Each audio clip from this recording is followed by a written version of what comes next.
What's up, fellas? Thank you guys for joining me today. So today I am going to be covering this article by The Verge. I believe it's a great article that explains the difference between Google Stadia and Microsoft XCloud. But it's a long article, so I'm going to try to get through it as quick as possible, hopefully under 10 minutes. But there's a lot of great information here that I think I should just make sure I cover. So to start, the article is titled Cloud Gaming, Google Stadia, Microsoft xCloud Explained.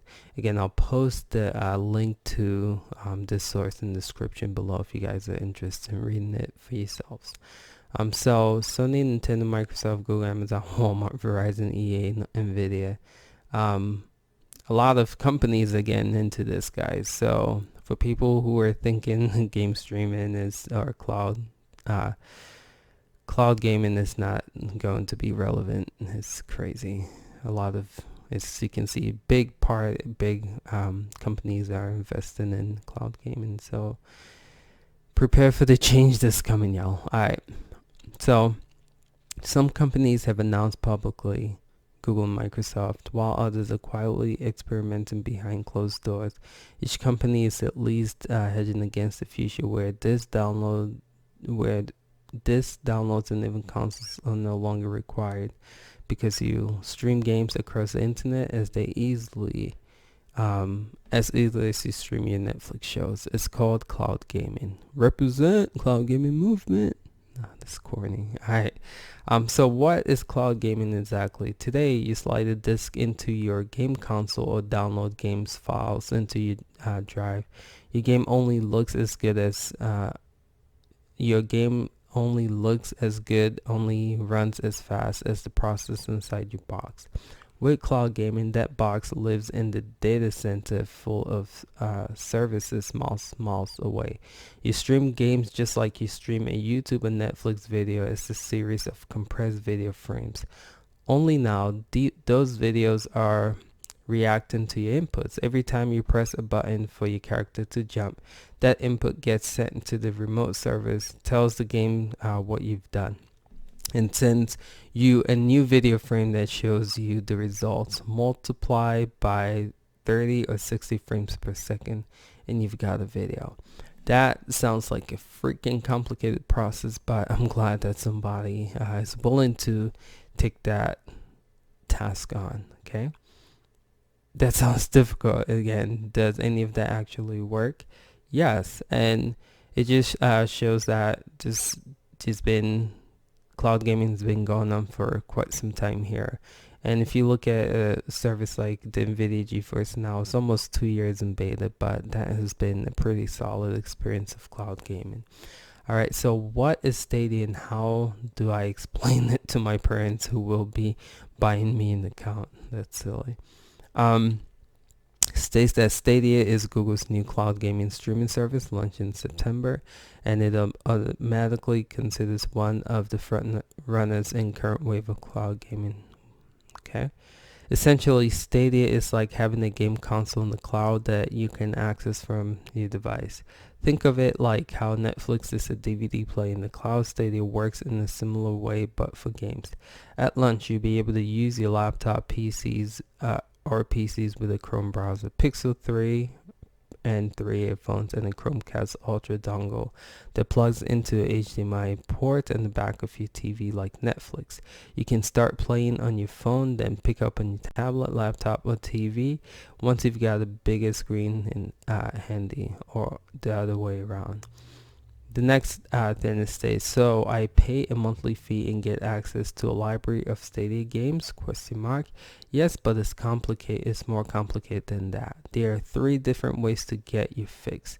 So you pay $10 a month for Stadia Pro subscription that comes with a very limited library, just destined to start. But then again, we know they'll add games on a monthly basis like the PSN and Xbox Live. All right.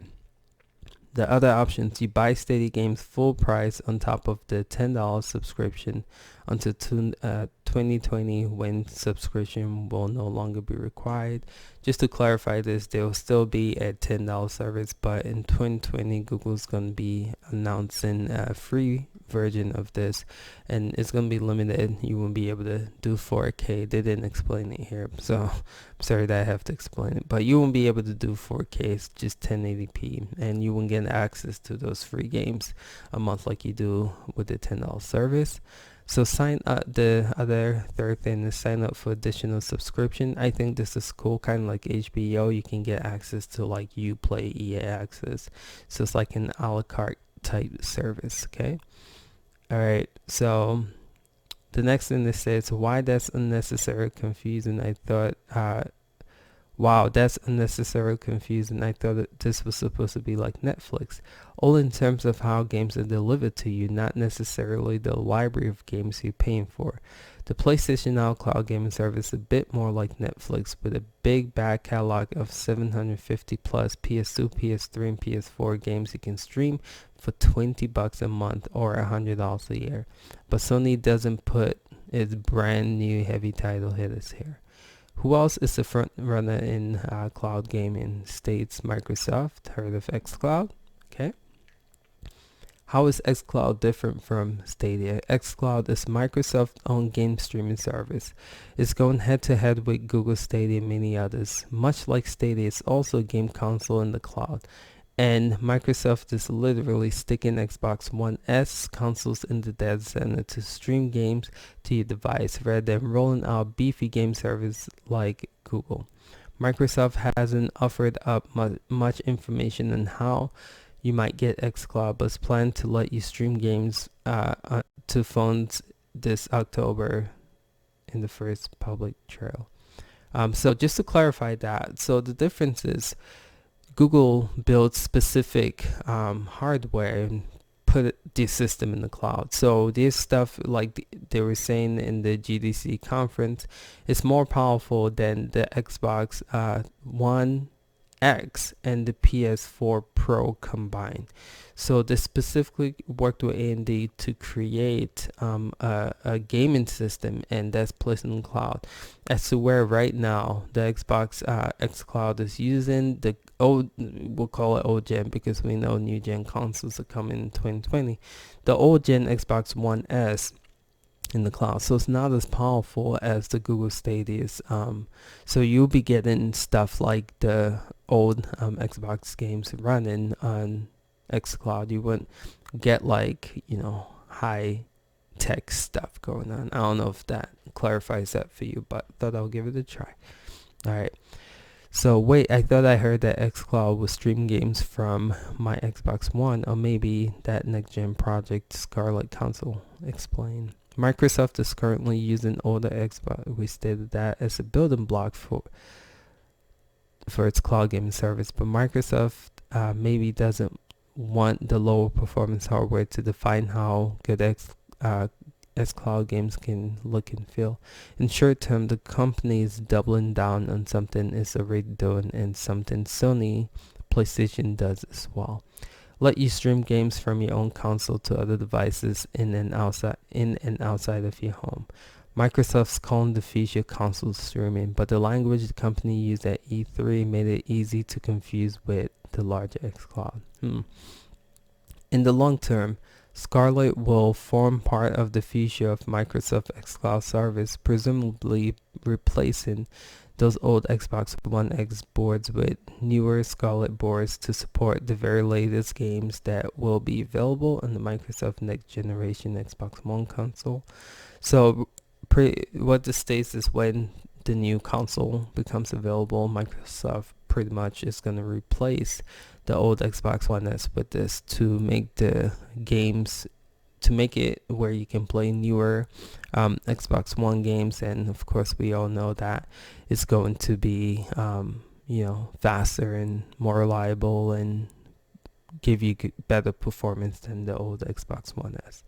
So what games will I be able to play on Stadia and xCloud? Google has revealed that at least 30 games will be playable on Stadia when it launches in November. And these titles include Destiny 2, Baldur's Gate, The Division, Wolfenstein, and Metroid Exodus. That's not many to start off with, but as Stadia's popularity grows, so should the game list. Microsoft hasn't revealed its exact launch games or pricing of the XCloud, but the company has consistently said that XCloud will support any existing Xbox One games, so safe to assume any game that runs in Xbox One S right now will be available at XCloud when it releases. So how much will Stadia and XCloud cost and when can I get them? So Stadia is launching in November. It's going to cost $130 for the Founders Edition. It comes with a Chromecast controller and 3 months of premium service. The controller will also be sold separately for $70, but you can use the Xbox or PS4 controller on PC or on a phone.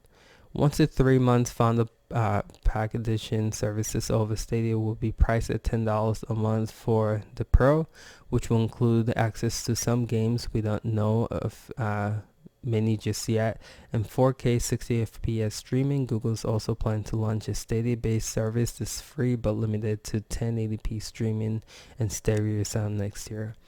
As to where Microsoft has not announced pricing or subscription for the xCloud, but it will be able to turn your own Xbox One to a free streaming service for your own games later this year. Planning public trials for xCloud in October. Oof, that's a mouthful. Sorry, guys. So what if I already pay for an Xbox game subscription like Xbox Pass? Xbox Pass is expected to be part of the big push for xCloud gaming streaming service. Game Pass includes 100 games for $10 a month, but they're not streamed to the Xbox console right now. You'll have to download them. Microsoft just launched Xbox Game Pass Unlimited and includes Xbox Game Pass for Xbox and PC alongside with Xbox Live Gold access for $15 a month. Microsoft has been focusing heavily on Xbox Game Pass, and it will undoubtedly play a big role in xCloud game streaming. We're just not sure how much it will cost and when it will be available. What if I already bought some games bought some of these games in insert platform here? Okay. It's not clear whether Microsoft will let you stream games you already own without repurchasing them unless you stream them from your own Xbox, or perhaps they're part of Game Pass subscription. You will definitely need to buy a new copy of Google Stadia, the company has told us. So that's kind of a bummer, right? If you already own a game like Destiny 2 on Steam or, Tomb Raider, you'd have to repurchase it on the Google Stadia. To where I believe Microsoft, if you already purchased the game because it's run from the Xbox One server, or if you decide to make your Xbox the server, you probably wouldn't have to pay for those games. So it's kind of a bummer, but you having to rebuild your library from the ground up. Is this going to be like a TV subscription service where I need to subscribe to xCloud, Stadia, PSN Now, etc. to get all the games? Sadly, yes. Content owners and publishers will pick and choose where to place the games, and that's bound to be games that will only be available on select platforms. You can't play a lot of Sony games unless you own a PS4. Microsoft, same thing. PC, same thing. The same war will play out in the game streaming era, and you'll find you need to subscribe to multiple services to play every game possible. We already started to see this with Ubisoft, with Uplay, EA Access, and so on. Time will tell which service managed to be the most popular and vast majority of the titles will get vast majority of the titles. But even popularity is no guarantee. Much like Netflix doesn't have every single TV show or movie, nor will Stadia or xCloud. So it's pretty much saying that, yes, to get every single game on every single platform, you're probably going to need to get multiple subscriptions. Okay, isn't Apple doing the game streaming? Yes, Apple is trying its own game streaming subscription service for Macs and iPhones, but these games won't be streamed to device just yet. Apple service is very similar to Microsoft's existing Xbox Game Pass subscription, and it will have exclusives there that are only available for Apple devices. Oof. Okay, so why would I pay for a console in the data center rather than just owning one under my TV? So there are a lot of reasons to still own the console, and there's a lot of benefits to game stream service. Most of this will depend on what games you're looking to play and where to play them. If you're still planning to play on a TV home, console will likely be your best bet right now. But if you want to go on vacation, resume those games on your phone service like Stadia and XCloud, that would be your answer. So some of the benefits that it lists here is playing any screen, the power of a dedicated gaming PC without having to build one or carry one or buy one every 2 or 3 years. No waiting for games to download or updates. Try a game as easily as clicking an advertisement. That's pretty cool with Stadia. Few ways for cheaters to prosper. Should load the time to it games. As soon as a cloud game company upgrades servers, you get more power too. If anyone builds games specifically for the cloud, then they could be more impressive than anything you can run on PC. True. So what's the catch? Of course, we all know latency is one of the biggest things. You need a powerful infrastructure. So some of the concerns, I'm just going to scroll here. Just like when you start watching Netflix instead of buying DVDs, you wouldn't own the games anymore, right? Even if you're streaming at 4K resolution, you're not getting 4K worth of pixels. When streaming providers compress those images, it adds a noisy artifacts, which can do things like smear the sky or drastically limit how far you can clearly see. Cloud gaming could use a lot of data, maybe more than streaming your average Netflix shows. Both Microsoft and Google haven't revealed any magic that will combat a lot of these issues, but Google says Stadia controller will connect directly to servers via Wi-Fi to help reduce latency. Will these work on the crappy internet? Google states that a minimum of 30 Mbps is required to play games in 4K at 60 FPS on Stadia, and games run at 1080. We all know there's 20 Mbps for 1080. I'm trying to see what Microsoft is. Google, Microsoft are already considered front runners in this space. They have internet infrastructure in place to make the trip shorter than any competitors. Cool. Let's see. If someone if someone starts downloading and uploading big files to streaming videos, your game streams might become unplayable. So we're talking about 5G here. Okay. Will this cause totally destroy my internet cap, which is imposed on by my evil Comcast? So yeah, again, Google has stated that these are not accurate, but it states 35 Mbps equals 15 gigs an hour, meaning you'll burn through 1 terabyte monthly cap.